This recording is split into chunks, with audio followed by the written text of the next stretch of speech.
Wednesday, and we are all quivering in our boots. Let's talk to Shadow Exchequer Secretary to the Treasury, Conservative MP for North West Norfolk, James Wild. Thanks for joining us, James. Good evening. How worried are you about this upcoming budget? Well, like everyone else, like every business, pretty worried. I mean, it's been quite a long time coming, and we've seen a lot of speculation, a lot of taxes that the Chancellor's thinking of putting up. So in some ways, we'll be put out of our misery on Wednesday, at least know how much is going to be taken out of our pockets. But this is all a result of the bad choices that she made a year ago. She whacked £25 billion on jobs. Funny old thing, jobs have gone down ever since. Every month, unemployment's gone up month after month.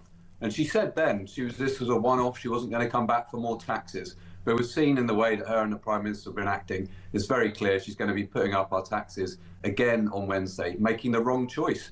We spend £1.3 trillion as a country. She doesn't think there's any savings to be made in that. I think that's crazy. We've set out an alternative approach, save £47 billion, get rid of stamp duty, do some stuff to get the economy moving. Now, until, was it last week, they were going to hit us with an income tax rise, the first basic income tax rise since the 1970s. Suddenly they staged this dramatic U-turn. Well, I say they because, let's face it, Rachel's not really making the decisions here. Number 10 Downing Street is, because they're terrified about the political ramifications of what might happen in this budget. Now, because of gilt yields changing, because the American economy took a downturn, she got the lucky break of a £10 billion windfall, which made her and Keir feel, well, hang on, we can maybe get away with not imposing this income tax rise on the poor people of Britain, the long-suffering taxpayers of Britain. So that's off the table now. But what is back on the table is what it will be replaced by is something even worse, I think, which will be this sort of crazed mosaic, this smorgasbord of loads of small taxes, left, right and centre, all over the place, along the lines of the farmers' inheritance tax. Now, traditionally, when you try to raise a lot of money with loads of tiny little taxes, it's a nightmare. First of all, you don't tend to collect the money, and secondly, you really make lots and lots of different elements of society very fed up. So the replacement for the income tax rise is going to be probably even worse than the income tax rise. Well, when you go to Scandinavia on holiday, you generally look forward to a smorgasbord being set out in front of you, but not this time. I think one thing it looks like they are going to do, so they're not going to raise the rates of income tax. What they're going to do is extend the freeze on the thresholds, which is a sneaky way of pushing more people into paying higher amounts of tax.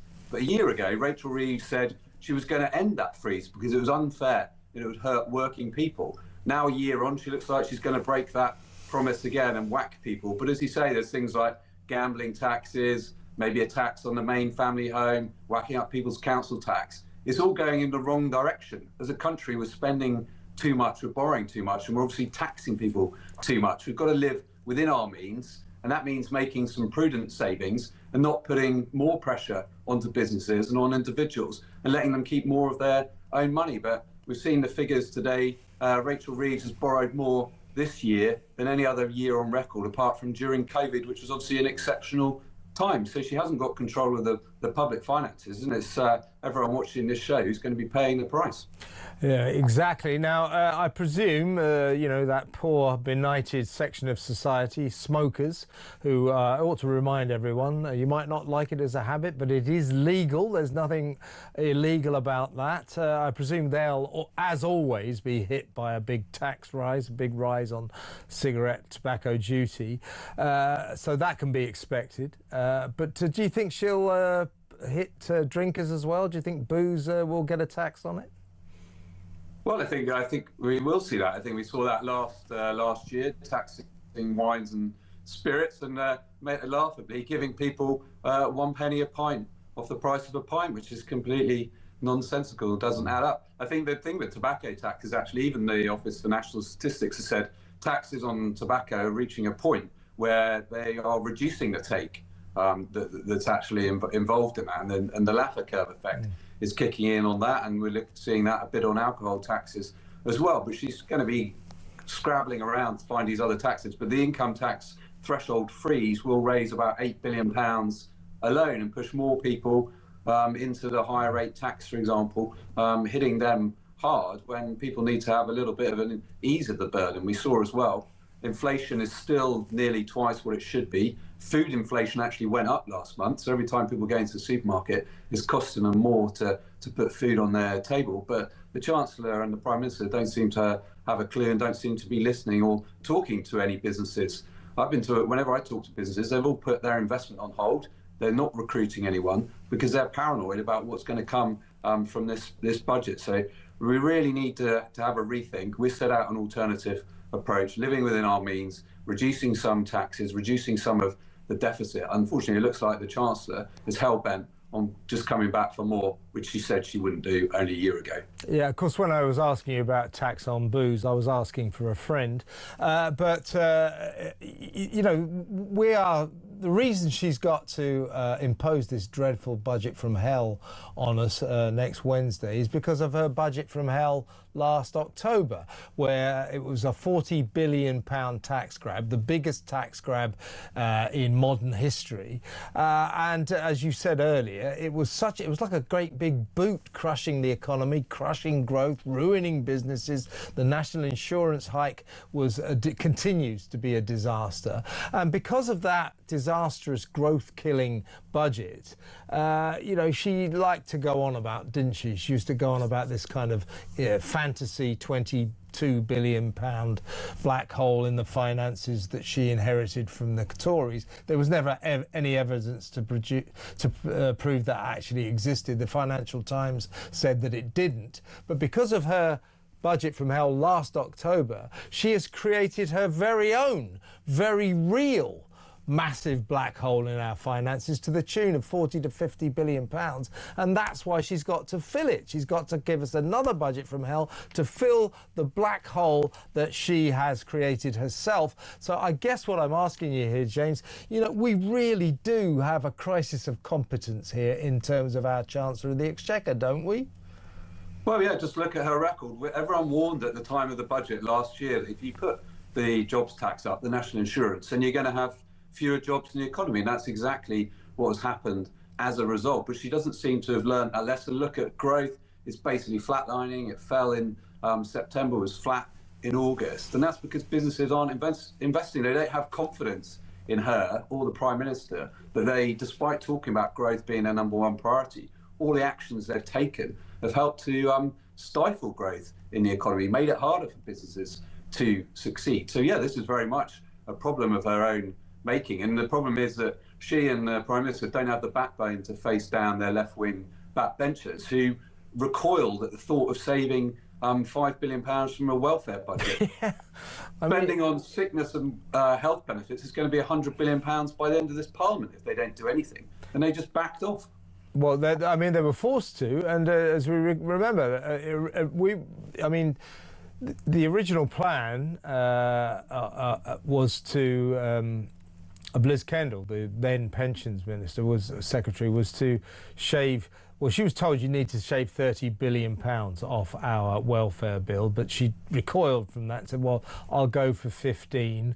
And then Keir and the gang said, oh, blimey, you know, the lefties on our backbench, they won't go for that. She goes for 5. They reject that. And we ended up the welfare bill actually increased our welfare bill, our welfare expenses. So that is a disaster. The continuing rise of at the moment, I think we spend up more than £300 billion a year on welfare and rising. It is unsustainable. It is unsustainable. So what we have here governmentally is stasis. We have an impossibility that the desires of the Chancellor and the Prime Minister to bring all these bills down will be stymied every time by their left-wing backbenchers. The country is in effect being run by a bunch of sort of sixth form activists who sit on the backbenches of the Labour side of the House. It's ridiculous, isn't it?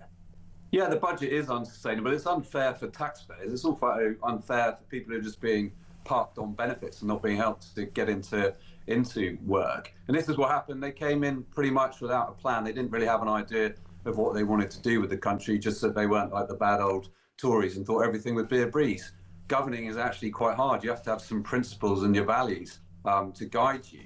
And the problem with Labour is that when they stick to their values, that's when we see unemployment go up. That's when we see spending just ballooning. The Prime Minister is clearly not prepared to face down his MPs on welfare because his position is so weak. We saw that ludicrous briefing against Wes Streeting only a week or so ago. And actually, they want to increase welfare spending. They want to lift the two-child universal credit cap.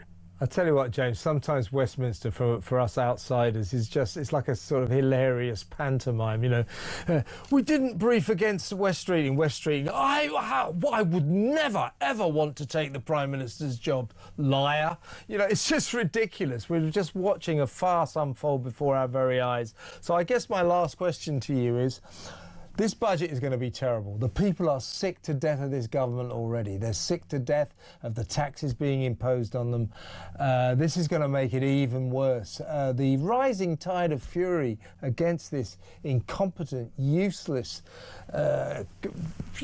incapable government is getting worse and worse and worse. I mean, what do you think? How are they going to stagger on after this budget next week?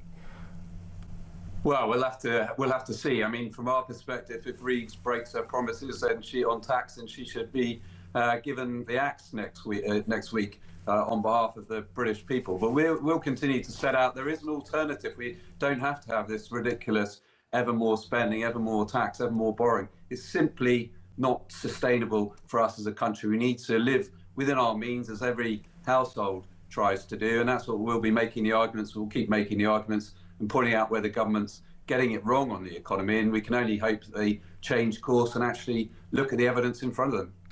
And you've alluded to this. Suppose in my ultimate dreams, the Tories got in tomorrow, or everybody's ultimate dreams, anybody apart from Labour. Suppose you got in tomorrow. What would you do to sort this mess out? We set out these plans to save £47 billion. As I said, let's scrap stamp duty so that we get the housing market moving, we get the builders, we get all of the things that happen when people move house happening in the economy. We lift our foot off the throat of British business and let the animal spirits get out into the economy and succeed as a country again, and have a government that's clearly on their side. Talk to any small businesses. They don't think Rachel Reeves or Keir Starmer's got a clue about the pressures that they're facing or how to help them. And that's what we need. We need a government that understands business. The Shadow Chancellor, my boss, Mel Stride, he set up his own business, grew that business, sold that business. He's a successful guy. He knows what we need to do to get the economy growing.